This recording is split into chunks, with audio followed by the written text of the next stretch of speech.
Pakinggan mo ang aking mga salita, O Panginoon. Unawain mo ang aking pagbubuntong hininga. Pakinggan mo ang tinig ng aking daing, aking Hari at aking Diyos. Sapagkat sa iyo ay dadalangin ako, Panginoon. Sa umaga ay diringgin mo ang aking tinig, sa umaga ay magsusumamo ako sa harap mo at maghihintay. Hindi ka isang Diyos na nalulugod sa kasamaan. Walang masamang tao ang nakakatagpo ng kanlungan sa iyo. Ang mayabang ay hindi makatatayo sa harap ng iyong mga mata. Napupuot ka sa lahat ng gumagawa ng kasamaan. Iyong sinisira ang mga nagsasalita ng kasinungalingan. Isang taong madugo at mandaraya, kinasusuklaman ng Panginoon.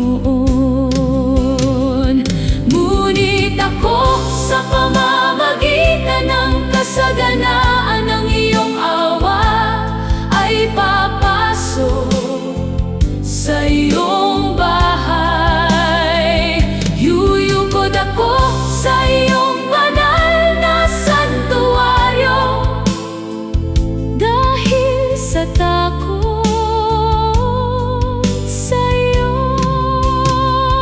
O Panginoon, gabayan mo ako sa iyong katarungan,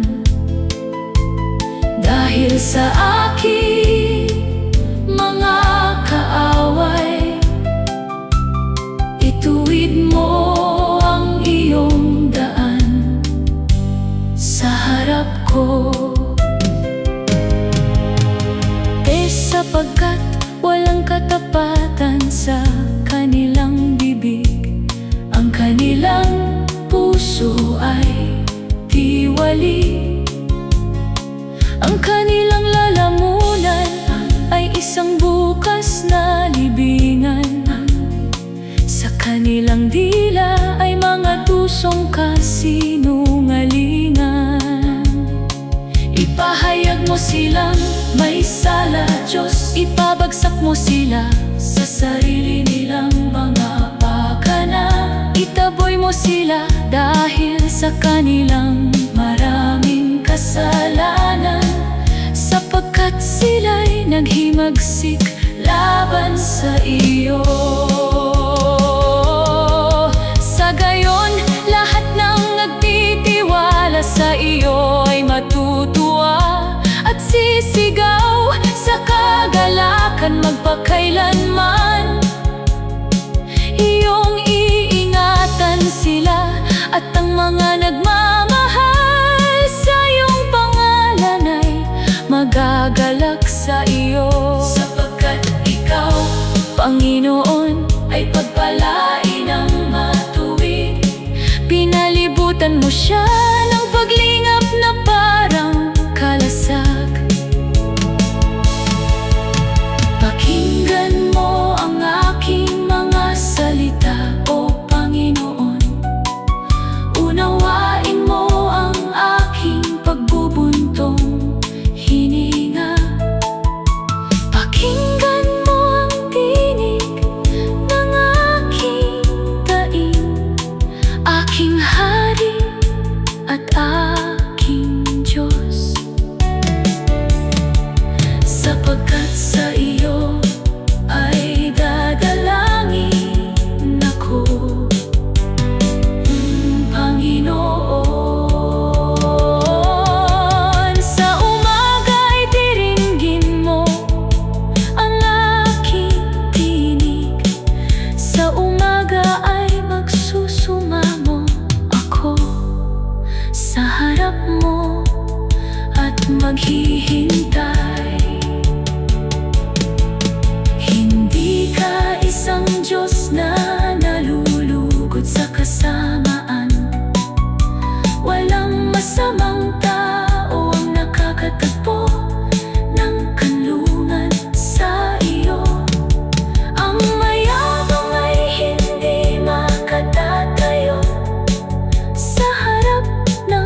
kasaganaan ng iyong awa ay papasok sa iyong bahay.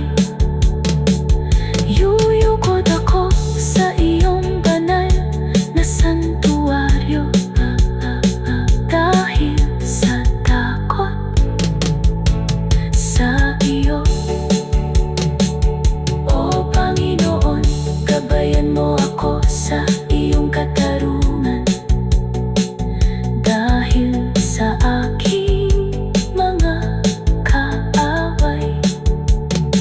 Ituwid mo ang iyong daan sa harap ko, sapagkat walang katapatan sa kanilang bibig, ang kanilang puso.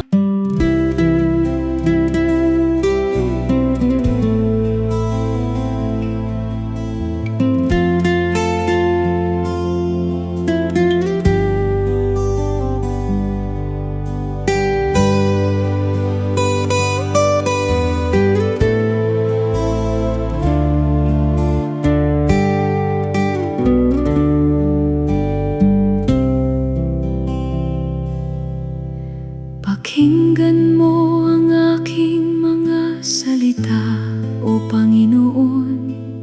Unawain mo ang aking pagbubuntong hininga. Pakinggan mo ang tinig ng aking daig, aking Hari at aking Diyos. Sapagkat sa iyo ay dadalangin ako, Panginoon. Sa umaga ay diringgin mo ang aking tinig. Sa umaga ay magsusumamo ako sa harap mo at maghihintay.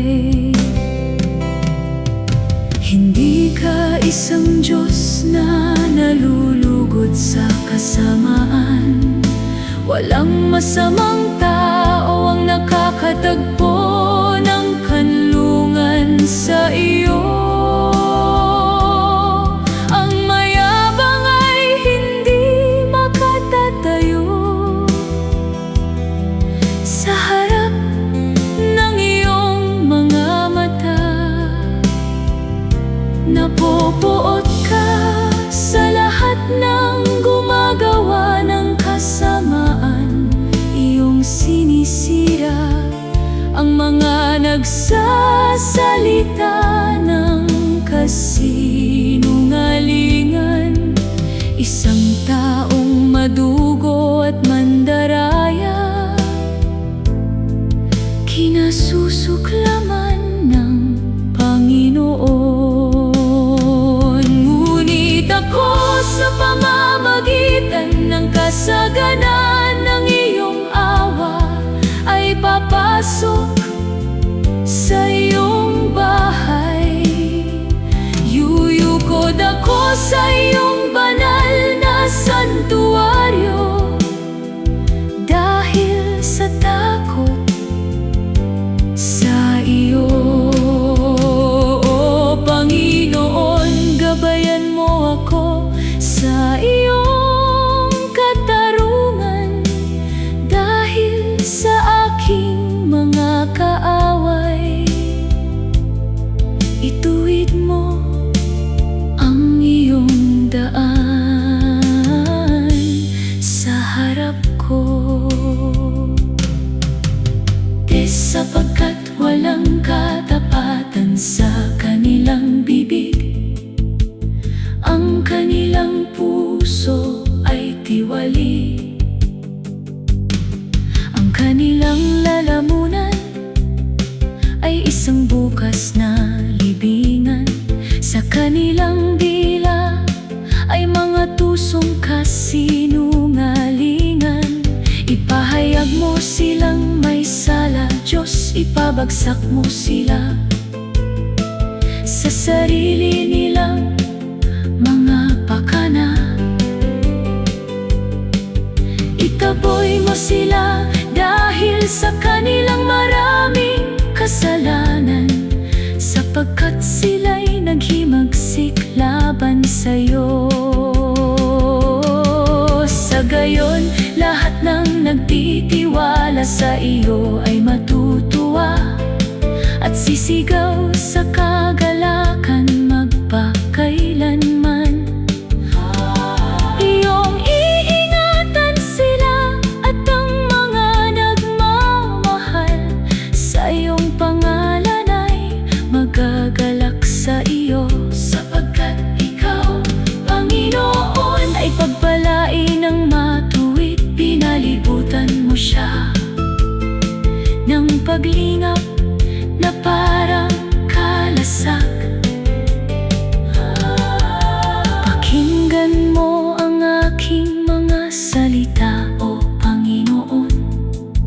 Unawain mo ang aking pagbubuntong hininga. Pakinggan mo ang tinig ng aking daing, aking Hari at aking Diyos. Sapagkat sa iyo ay dadalangin ako, Panginoon. Sa umaga ay diringgin mo ang aking tinig. Sa umaga ay magsusumamo ako sa harap mo at maghihintay. Hindi ka isang Diyos na nalulugod sa kasamaan. Walang masamang tao ang nakakatagpo ng kanlungan sa iyo. Ang mayabang ay hindi makatatayo sa harap ng iyong mga mata. Napupuot ka sa lahat ng gumagawa ng kasamaan. Iyong sinisira ang mga nagsasalita ng kasinungalingan. Isang taong madugo at mandaraya,